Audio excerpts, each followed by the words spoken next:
Are you looking for a Milwaukee rotary hammer? Well, I highly recommend this to anyone who is in the field or even a DIY homeowner that is looking for something powerful. Now, my wife used this as her job as a carpenter, and she absolutely loved this thing.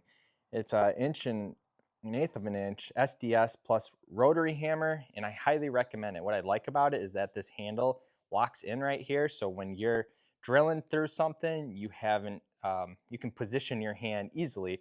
You also have the hammer, you have the hammer and the screw, or if you just want to be in the screw mode, you can also undo it, tighten it. Now this is the corded model, which it still packs a punch.